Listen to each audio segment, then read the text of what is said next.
Actress Brooke Shields has opened up about her sex life as a 59-year-old woman, admitting that she simply has no desire to have sex. Discussing intimacy with her husband in her new autobiography, she said, "For me to fully enjoy sex at this point, I need my lotions, potions, the right sleepwear, my special pillow, and maybe a tequila so I can relax." So, is your libido the same as it once was, Linda?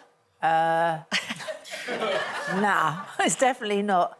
What is libido? Well, I've forgotten what it was. It was drive. such a long time ago that I had sex that it's been well and truly gone now. So no. But do you ever feel the urge to have sex anymore? No, or has not it really. left the building? It's definitely left the building. Yeah. It's left the country, actually.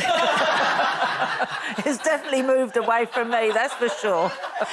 Well, according to the experts, lost I just libido... like my granny nightdress, that's all. Maybe that's why I've got no libido. It's often linked to personal and professional stress, or it says also, of course, it's down to approaching the menopause, levels of oestrogen begin to fall, and, of course, that can affect libido. 40 to 70% of women experience low libido. How's yours, Sue?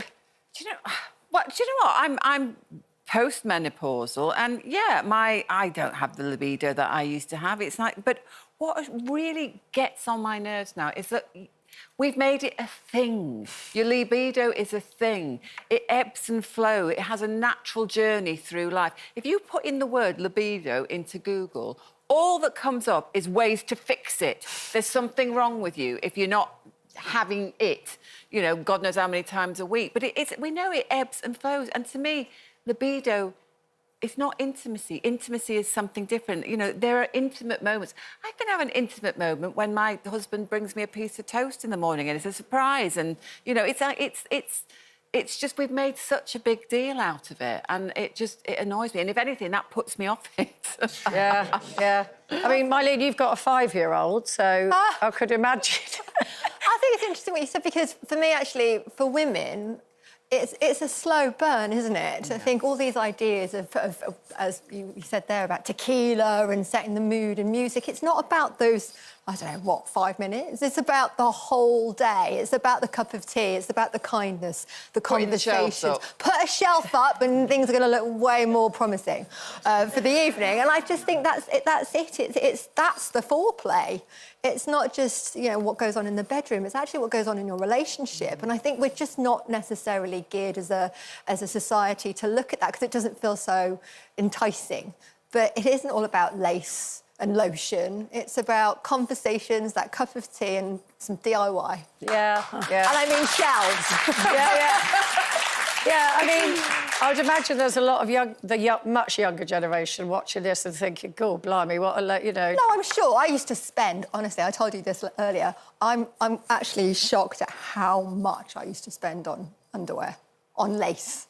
That's where it all used to go for me in my band days. That's where the hearsay Was that getting you in the mood or getting them in the mood? I don't know. I mean, there'd be costume changes and all sorts, because it's just how, I suppose, you're geared, and it might be a different ebb or flow of your libido at that point. But then as your relationship grows, you realise that intimacy and friendship, that's, you know, it takes you to a different plane. And if you're not in the same place, then you're absolutely not going to meet in the bedroom at all. And it can really affect a relationship. So I think we should put more time into the relationship itself. Yeah, I can see all of these conversations tomorrow when we all come in together and someone says, "You put a shelf up."